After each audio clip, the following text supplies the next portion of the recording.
This happened last year, and I'm thankful that it didn't end poorly.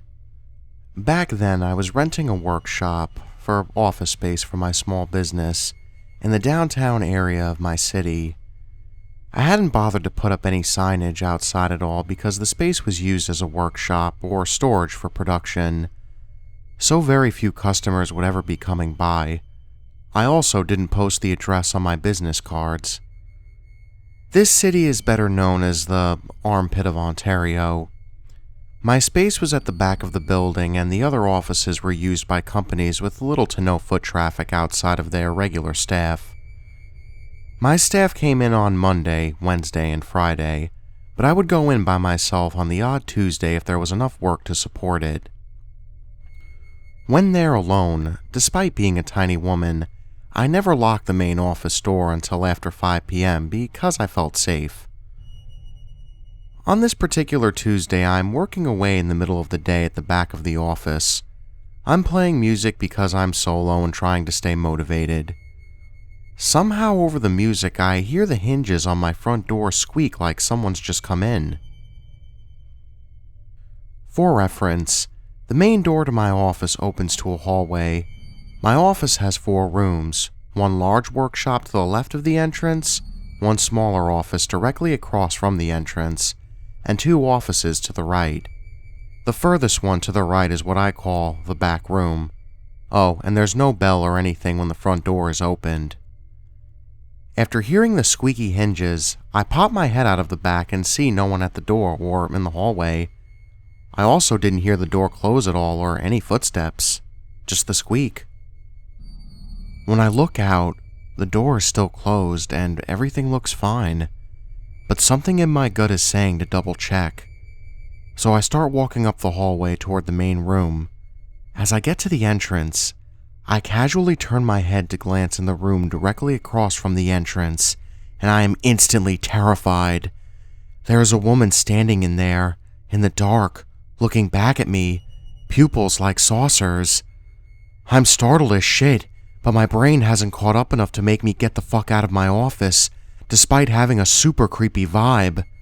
Instead, I quickly walk into the main workroom and loudly say, "Can I help you with something?" Briefly turning my back to this stranger. The woman follows me into the room and doesn't reply. The workroom has a giant crafting table in the middle and box cutters we use regularly on the table. Because the box cutters are no more than a tool for me, I don't even remember or notice that they are there. Trying to put space between me and this person, I walk to the far side of the table, so it's kind of in between us. This woman still hasn't responded and is now just staring blankly at me. I repeat myself louder and wait. Still no response. She then picks up a shopping bag from a rack by the door and starts moving toward a table that has orders waiting for pickup. At this point, because she's creeping me out, I say, "Look, it's time to leave. You're not welcome here, and there are no scheduled pickups today." I wonder if I'm speaking a different language, because there is still no response. But by this point, I've got goosebumps at the creep factor. She takes a few steps toward me and starts looking around the room. I instinctively back up. She still hasn't said anything. After a minute, her eyes fix on the box cutters on the table, and I am instantly filled with dread. She's now closer to the table than me, and quickly puts her hand on the closest knife. Then staring directly in my eyes, she says, "I'm not fucking leaving." At this point, my brain is in full panic. I realize I'm either about to get stabbed, robbed, or both, but by now she's blocking my path toward the only exit. A million things are going through my mind. Somehow I make the snap decision to run past her toward the door, and I go screaming down the hall for help. Almost instantly, 10 guys come barreling out of the neighboring office. I quickly explain what happened, and they all go into my office, where this chick is now stuffing items in her oversized purse. We all go back in, and I see both box cutters are now back on the table. The guys tell her to leave, and she doesn't respond.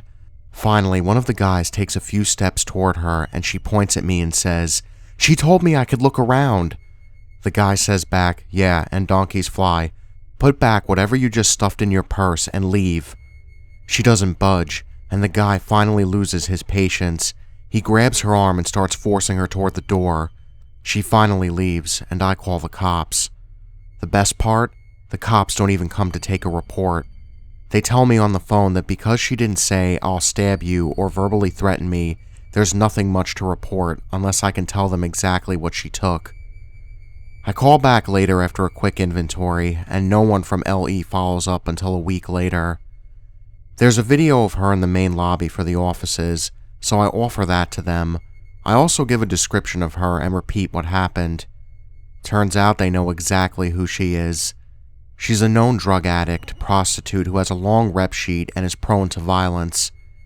How she found her way into my workshop or why, I'll never know, but to this day it still gives me the creeps. So, sketchy streetwalker, let's not meet.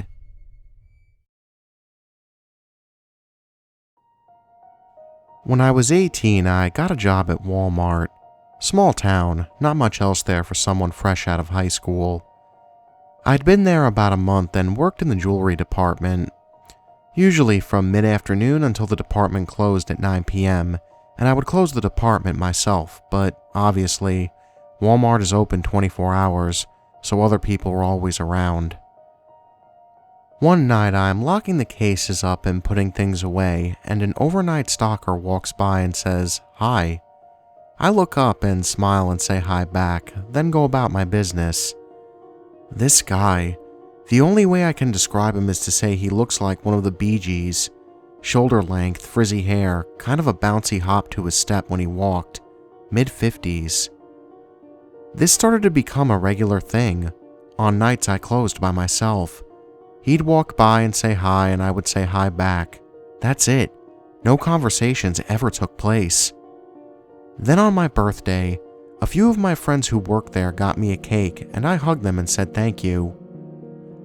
About an hour later, Mr. Bee Gees comes around with a birthday card and gave it to my manager to give to me.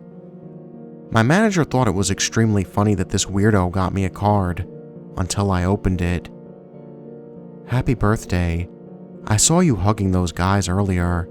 It made me really mad, but I called a friend and talked it out, and he made me realize you're allowed to have friends other than me. Just please don't hug them anymore. Save those hugs for me." I don't know what kind of emotion showed on my face, but my manager grabbed the card and read it, then walked back to the store manager's office and showed it to him. The store manager said the guy was obviously joking, but that he would talk to him about it. I didn't see Mr. Bee Gees for around a week, until one night when I was closing. He plucked down a stuffed envelope on my counter as he walked by without a word. Inside was 6 pages front and back of pure crazy. It was basically his entire life story, all about his family and schools he went to, but with weird stuff like how his sister was a psychic and his father was an exorcist and all sorts of weirdness. The end of the letter was about how his friend who was 18 years old was missing, and he knew she was being raped because he could hear her screaming his name in his dreams. What the fuck? So that also went to the store manager, and he had me write a written complaint and told me not to go outside by myself and not to wander near where the guy might be while I'm on my breaks. No, get rid of him.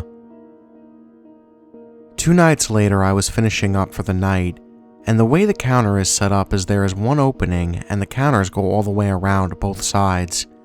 He brought a handcart around with boxes from my department, but pushed it into the only opening in the counters, so I was trapped inside. He just stood there and stared at me while I looked at him with what I'm sure was pure terror. I was then, and still am now, riddled with anxiety. I don't like confrontation, and the last thing I wanted was for this weirdo to confront me about me reporting him twice.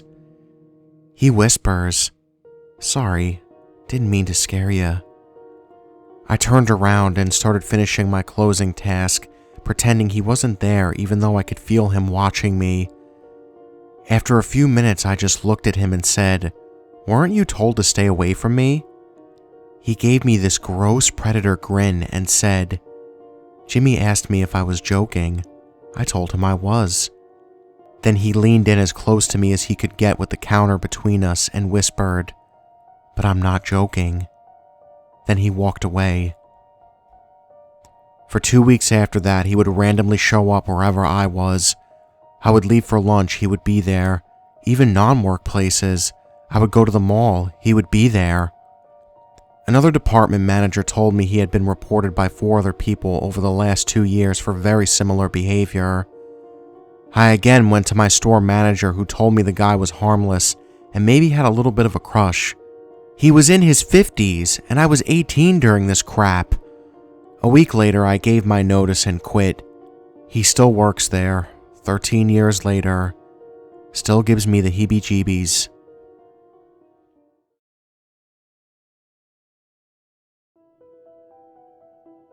So about 4 years ago, my boyfriend and I had just moved into a studio guest house in this supposedly safe neighborhood. The guest house was located in the backyard of the main house. Our front door was a large, lockable sliding glass door. Now, I have always been very cautious about locking doors and windows whenever I'm at home or out, but my boyfriend would sometimes forget to lock the door when we were home. One afternoon, it was broad daylight outside. My boyfriend and I were home sitting on the couch. The sliding glass door was closed and the privacy curtains pulled across. I was on my laptop and he was playing video games on the TV when I heard the sound of the sliding glass door being pulled back.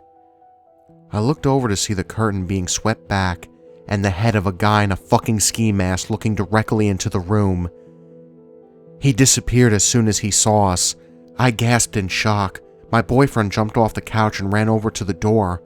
I untangled myself from all the electrical cords on the couch and followed him outside. The intruder took down the street with my boyfriend in pursuit. I ran outside and yelled at my boyfriend to come back as I was seriously scared about what would happen if he caught up to him. The guy could have a gun or a knife. A few moments later, my boyfriend turned back as the guy outran him. We called the cops, who literally arrived while I was still on the phone with them, and they dusted for fingerprints.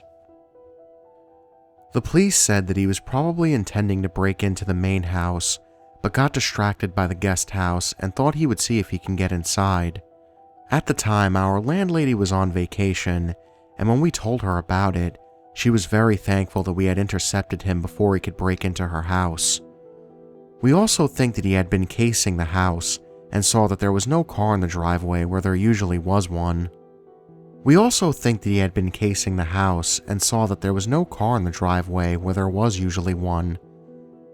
So after that, we made arrangements to park in her driveway if she went out of town. I still wonder, though, what would have happened if it had just been me sitting on the couch instead of me and my 6'4" boyfriend. After that, I was pretty freaked out for a while, jumping at every little sound outside, terrified that he would come back, but he never did. We remained there for about 3 years after that, then moved out and bought a house. So, masked intruder in a ski mask, let's not meet again.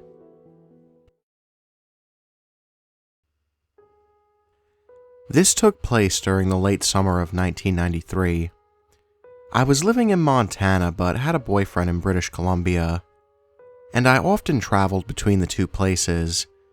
We were broke and careless, so we hitchhiked when we needed to get somewhere further than biking distance. I had spent the month of August with him in BC, and eventually it was time to go back to school. I, of course, not having worked much all summer, had no money. My bum-ass boyfriend hadn't come through with any money for a bus ticket either. My parents were mad at me, so they weren't giving me any money. All my friends were broke, but we didn't have a phone to call them anyway. The decision was made. I was already 2 days late for school, and I didn't feel like panhandling for a bus ticket. I had to get back and couldn't wait for the boyfriend's money to materialize. It would be my first time hitchhiking alone. I put my backpack's worth of stuff together, making sure I had my ID. I hit the road. Things went surprisingly smoothly for the majority of the trip. An elderly couple picked me up as soon as I got off the mountain and into town and took me all the way to Creston, right near the border crossing. I walked across and was picked up almost immediately by a guy who at first gave me the mild creeps. But all he did was lecture me about how dangerous it was to hitchhike alone, and how much I reminded him of his daughter. He took me all the way to Coward Elena ID, which was damn near half the trip. I was actually having phenomenal luck. I walked to just outside the city limits and stuck my thumb out. 1 hour went by, then 2. You're often walking really slowly when you're trying to catch a ride, and eventually, I came across a small flap of cardboard. I picked it up, thinking I could walk off at the next exit, borrow a marker at a gas station, and make a sign. I thought that might help me get a ride.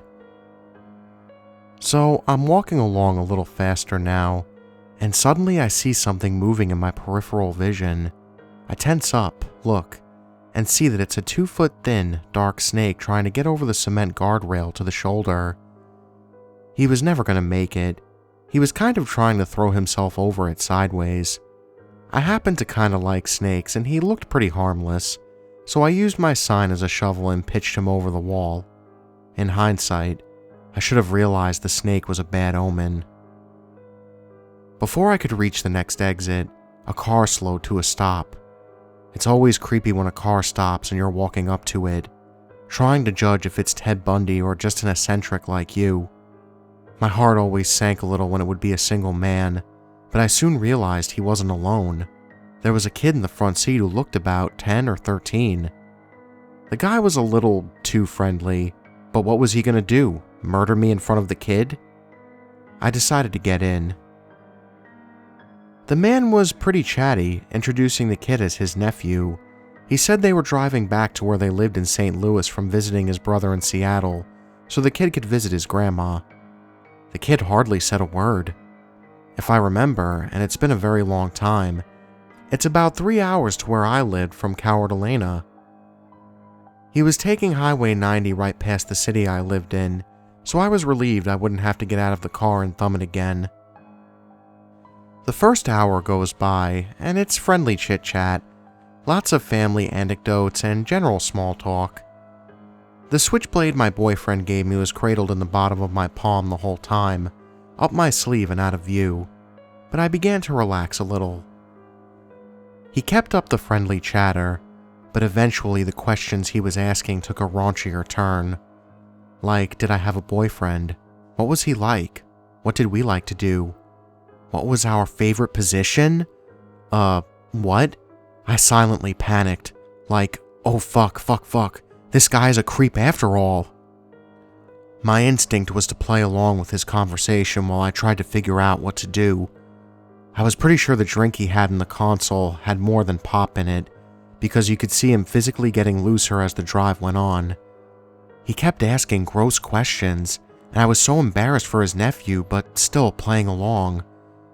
I just tried to breathe deeply to keep from having an anxiety attack and concentrating on extracting myself from his car. Eventually, he made it clear that he expected me to have sex with him in exchange for the ride. Door-to-door service, he said. Then, it got worse. And find one of your girlfriends for my nephew, he said, with this hyper-cheerful, also menacing smile that made my stomach drop. Yeah, I had to get away from this guy ASAP. At this point, we were about 20 minutes from the town I lived in. I was like, sure, and started making stuff up about a phantom hot, slutty friend I had. Then, it finally hit me what I could do to get away. I put on my best smile and said to him, you know what? I bet she's home now. Let's go straight over to her place where we can get to town and get this date started. So I had him get off my exit and asked him if we can get some beer first for our date. In Montana, you could buy beer at a gas station. So I had him stop at a place a few blocks from where I lived, when he somewhat reluctantly went inside to buy beer, which I knew was in the back of the store. I opened my door and sprinted down the alley about a block and dove into a huge clump of bushes, folded myself up as tight as I could, and waited. I still had my knife, but now it was out on my sleeve. I was shaking and my heart was pounding so hard I was afraid it would explode. I tucked my head into my knees and waited, listening for his car to come down the alley. When we had got to the gas station, it was about 4 p.m. and September, so there was still plenty of light.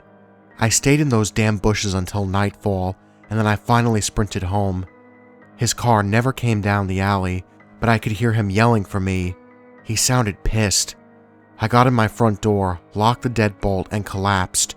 Dirt and little leaves all over me. My roommate was like, "What the fuck happened to you?" I told her the abbreviated version, and she said, "Why didn't you call me? I would have picked you up at the border." Ugh. Jeez.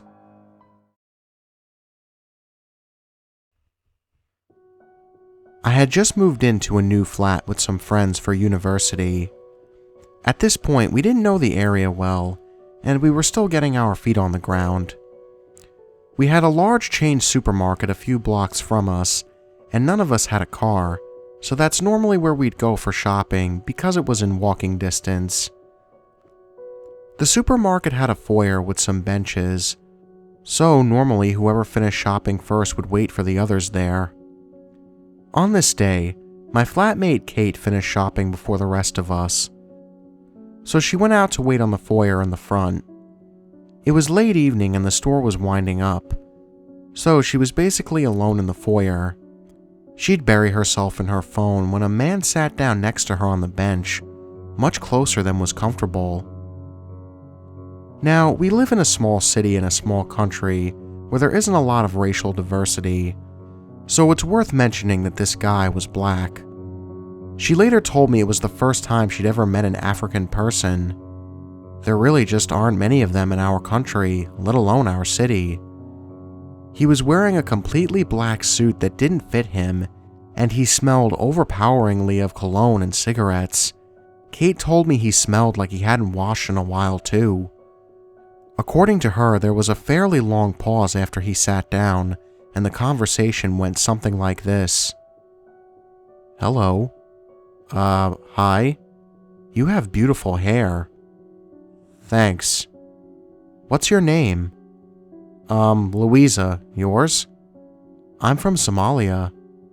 "Where do you live?" "Where do you live?" It was at this point I had finished and came out to meet her. I could immediately tell how tense and uncomfortable she was. As soon as she saw me, she jumped up. I could still remember his face. While he was talking to her, he had this kind of creepy fixed grin, all teeth and roaming eyes that were all over her. As soon as he saw me, the smile was gone, replaced with a completely blank expression. He got off the bench almost before she did, and turned and walked toward the store entrance, as if he was trying to pretend I couldn't see him. On the way home, she told me how creeped out she was, and how she'd probably take her motor scooter to a different store in the future. I thought she was overreacting, but she should do whatever makes her feel safest. She was only 18 and pretty sheltered. This kind of thing had never happened to her before. A few hours after we get home, I'm just about to go to bed. While I'm brushing my teeth, I hear someone knock at the door. We hadn't been living there long, and we'd literally never had someone come to the door like that, let alone near midnight. I was immediately on edge. As I opened the door just a crack, I put my full weight against the frame to stop it getting forced open. There, on the doorstep, was the guy from the supermarket. He had his creepy fixed smile on again. "Can Louisa come out?" At first I couldn't really understand his accent, but I worked him out after a few seconds. "Nobody with that name lives here." I didn't know Kate had been smart enough to give him a false name, but it didn't matter. When I said that, he dropped the smile, but didn't walk away. Instead, "Can I have your phone?" "No." "Can I borrow your cigarettes?" "No, goodbye." At this point, I closed the door. I watched through our kitchen window as he wandered slowly down our driveway and onto the dark street. He didn't look back, but instead he pulled out his own cell phone and started making a call. He must have followed us home. There was no other way he could have known where we lived. The fact he knew I smoked at the time meant he'd watched me come out of the house at some point during the evening. I hadn't had a smoke on the walk home, and I'd cooked dinner as soon as I'd got back. I only went out for a smoke after I'd eaten, which was probably an hour and a half after we got back. He had been out there somewhere in the bushes, watching that whole time, and if he had his own phone, why the hell did he need mine? I told Kate and made sure to keep all our doors and windows locked. I was shaken up enough I didn't sleep much at all that night, but by the next day I'd calmed down and put it out of my mind. A few days later in the early afternoon while I was biking to work, I saw him walking near our house. He was wearing the exact same clothes as before, on the phone and smoking a cigarette.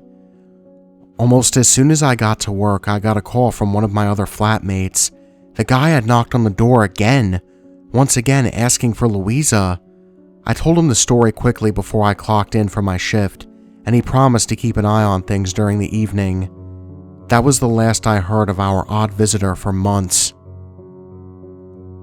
Eventually, I learned our neighbors over the road were refugees from Somalia, and one afternoon I introduced myself to them and started chatting about neighborly stuff. They were a house of 4 middle-aged single mothers, all with young kids and absent fathers who had either been killed in conflict or had been denied refugee status. Somalia really doesn't sound like a great place to live. Put it that way. It turns out my town is a very small but close-knit community of Somalians, only about 150 people, almost all of them refugees. In case you don't know, their culture values sharing as a community value. If you need something, you ask for it, and your neighbor will usually give it to you. Something like sharing a cell phone around the community is pretty normal. Obviously, that doesn't work here, but that's where he had come from. The more I talked and learned, the more it kind of made sense why this guy was acting the way he did. He was a fish out of water, didn't understand his behavior, was a bit creepy in his new home country, and was just trying to be friendly. I honestly started to feel really bad about judging him so harshly, even if he did make my friend uncomfortable. One of the times I was talking to the neighbor ladies, I asked if they knew who he was. At first they were confused and weren't sure who I was talking about, but as I started describing him, they went from my friendly, laughing neighbors to deadly serious. They started asking questions about him. When was he here? What did he want? Who was he on the phone with? Suddenly, I was the one getting grilled. Eventually, they started explaining what they knew. They knew of him, but didn't know him personally. According to them, they thought he had been involved in human trafficking back in Somalia. In fact, the exact word they used was slavery. They didn't explain much, but I understood from what they said that the trafficking generally involves young, beautiful girls, a lot like my flatmate Kate. They wouldn't tell me his name, and they didn't know what he did for a living now that he was here. They told me since he had been in our country, he'd been in consistent trouble with the police for following young women, even though he was apparently married to someone back in Somalia. They found that the most dishonorable thing about him, even though he had also been arrested a few times for theft, they really didn't like him because they felt that people like him gave their community a bad name. A year or two went by after this, and by total chance I saw a short article in the newspaper. The headline was something like, "Refugee convicted of sexual assault." His name was suppressed, but the article revealed he was Somalian. A couple of months after I'd last seen him, he'd forced his way into another student flat by following some girls home from class. He waited a few hours until only one of them was at home, then barged through the door when she answered it and assaulted her. He'd also stolen her cell phone and laptop afterwards. That kind of thing almost never happens in our city, and the similarities between what happened there and what happened to us made me certain it was the same guy. I never found out what happened to him after that, but I hope he's still in prison. I really don't think less of the local Somalian community. Because of him, though, the ladies I was friends with were some of the nicest and friendliest people I've ever met. The hardships they've gone through isn't something anyone should have to experience, and for them to come out smiling and positive takes a strength I don't think I could ever possess. But the creepy, tall, skinny dude who followed me and my friend home that night, yeah, let's not meet.